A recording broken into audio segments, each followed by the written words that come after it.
I think that there's no straight lines in life, and I think sports taught me that.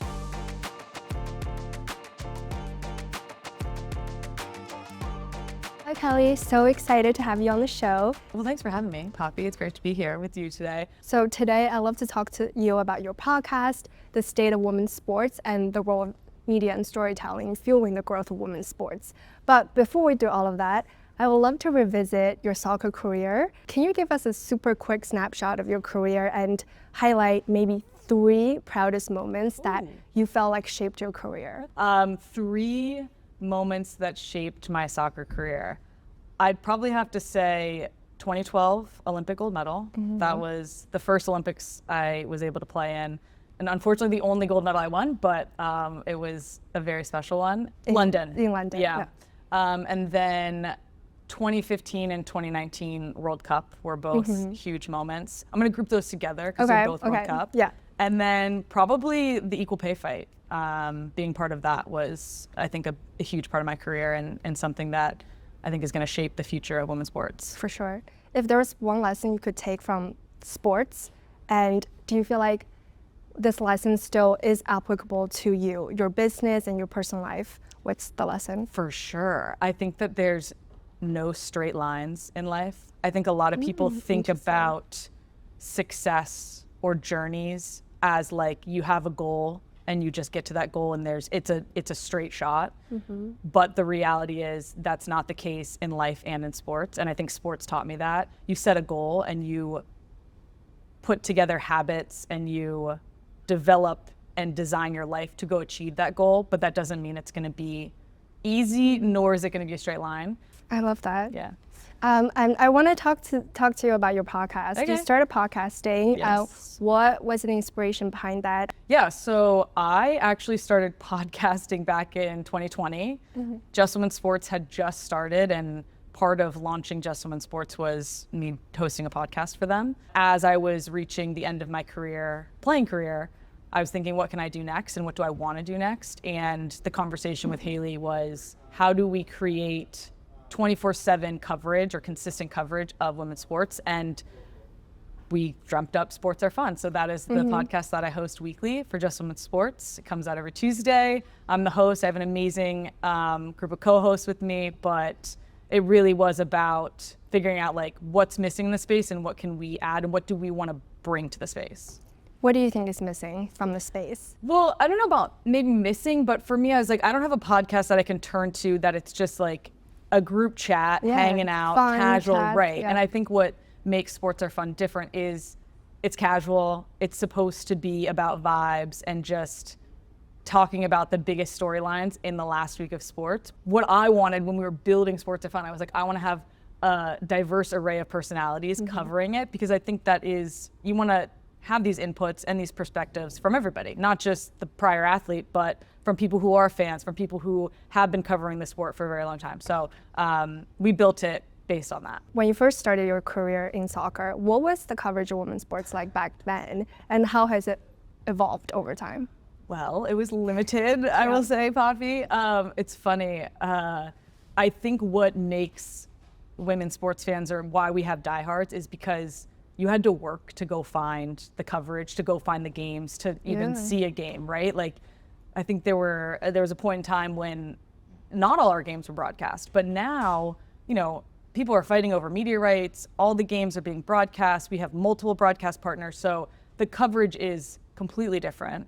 And it's only, in my opinion, just beginning, but it is really cool to see where we started to where we are now, and that excites me about where we're going. And we kind of talk about this representation storytelling. What do you think is the role of female representation both on screen and off screen, and how does that fuel the growth of women's sports? Well, I think women are involved in all facets of life, and therefore they need to be in those decision-making positions regardless of the sector, and that is the same for sports. You want women who, obviously it's women's sports, women are on the field, you want people covering women's sports, you want women covering women's sports, you want women making the decisions in the front office, you want them working with the brands, that sort of thing. So it makes a difference having that perspective, especially as somebody who lived it. Now I can go on and help to shape and hopefully make some of those decisions so that the future of the sport continues to grow. Yeah, and I think on the topic of women's sports,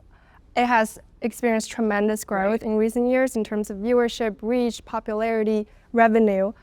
In your opinion, what were the main drivers to this momentum? Oh my gosh. Well, one, it's funny. It's like people are like, oh, if you actually put it out there, people watch. You know, it's like, the reality is, I think that back in the day, people were like, oh, no one watches women's sports. And it was like, well, but there was nowhere to watch exactly. it. Yeah. It's like, well, let's do the math, you know, carry the one. Okay, this is why you weren't getting the viewership, you weren't getting the dollars, you weren't getting the investment, you weren't getting people in the stands. But now when you actually give people access, give people viewership, give these players platforms, people love it. They, like, the numbers do not lie, and they are dying for more. So I think that just shows across the board, whether that is media rights, whether that is brand deals, whether that is, you know, even athlete numbers on social media, like all of those things show that women's sports people are dying for more from women's sports. For sure. Many sports executives I've spoken to on the show all agree that investing in women's sports is not a trend or a charity case, but it has proven to be a very profitable business opportunity. Do you agree with that? 100%.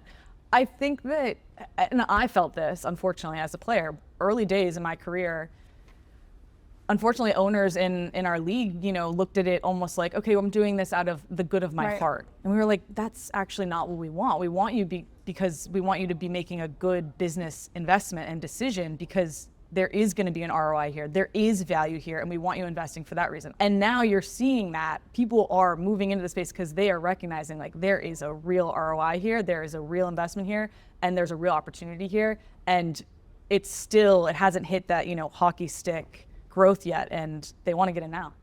What is it that makes this market so attractive and unique? Is it the growing popularity? Is it the marketing power of these female athletes? What do you think are some potentials there? I think that female athletes are extremely marketable. I think that we're very, you know, people love female athletes. Like, we put ourselves out there, we're vulnerable, because that's how we've just had to live our lives. You have to be able to do that to play in this space. I think if you compare female athletes to male athletes on social media, like, we show more of our personality a lot of times, and I think that people really love that because it resonates and they can connect on different levels. So yeah, I think that's one piece of it for sure. For sure. And I think with the growing popularity of women's sports, it has hugely impacted the sponsorship market as well. In women's sports, have you yourself noticed a huge shift in terms of sponsorship opportunities pouring to women's sports, female athletes in general? Yeah, I think that I've seen, like everything in the space, I've seen an increase over my career, which is incredible to see. The reality is, for a lot of female athletes, they make more money off the field with brand deals than they do from their playing contracts. I hope one day that's not the case. I hope that playing contracts are sufficient they don't have to go do brand deals if they don't want to. But the reality is, they do. Yeah, still. It's crazy. I think there was a study comparing the revenue model for male athletes and female athletes, and the top 1% highest revenue making female athletes get majority of their revenue from sponsorships and like partnerships, and the pay is like very small percentage of their income. Right, exactly. And that is what I think, especially with the equal pay fight, like, that's what we're fighting for. That's what we fought for on the U.S. Women's National Team. We got there. Now it's about getting NWSL, getting these other leagues up to the level that they should be when it comes to paying players. When you were an athlete, even when you recently retired, was business something always on your mind? Creating that career off the field, creating that financial future for yourself? It's funny, Poppy. In the beginning of my career, I had the desire to do things outside of football, outside of soccer, but I never wanted somebody to look at me and say, oh, she's not focused. So I feel like early in my career, I didn't pursue things outside because I wanted to make sure, one, that I felt good on the field, that I could make sure that everything I was doing was going towards that goal, and I could actually achieve that while doing something else.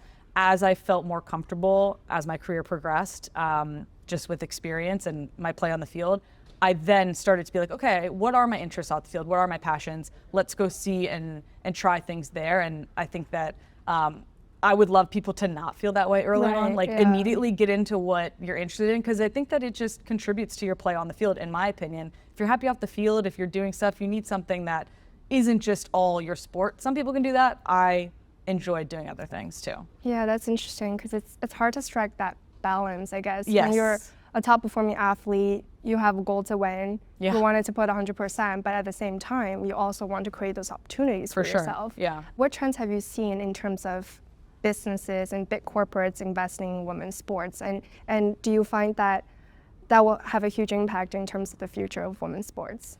Yeah, I just think that in general, you see new brands coming into the space. TurboTax had never worked in women's sports before, and they came on for the first quarter of Sports Are Fun, sponsoring the podcast. So I think examples like that show that there are brands, there are companies that want to get into the space, and the new players coming in are showing that this is a hot market. Yeah. And I think I know you played soccer for a very long time, and now you're thriving in the business world. What are some of the similarities that you see in both worlds? In soccer and in business? Yeah. I think that, so the way that I approach my soccer career is you're never going to be able to be perfect, but you can strive for excellence. And for me, that's how I try to live my life. Like, perfect doesn't exist, but as long as you are striving for excellence, you are going to be doing the right things day in and day out to get as close to perfect as you can. And now that I'm in a new space, it's like, okay, I have to get my feet wet. I'm kind of a rookie here now, not being on the field. I'm off the field, I'm in the business world. And every day it's like, okay, how do I be excellent here and try to strive for excellence and just bring that perspective to everything that I do, because I want to make sure that I give everything that I gave on the soccer field now in this next chapter of life. Yeah, there's a really not surprising data at all, but very pleasantly surprising data showcasing that 66% of Fortune 500 CEOs played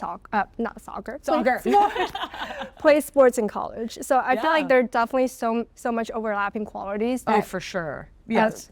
Sports are like the most incredible tool and asset and just shaper that anyone can go through, right? Like, to be molded by sports and what it teaches you is an incredible thing. And I feel really lucky that I got to have so much of my life shaped by sport. And I think it's going to kind of determine and drive and impact the way that I go forward through life. For sure. And on that note, I think, our show's title is The Winning Formula. It is. You've already mentioned, when you look back at your career, what would you describe as your winning formula? Ooh.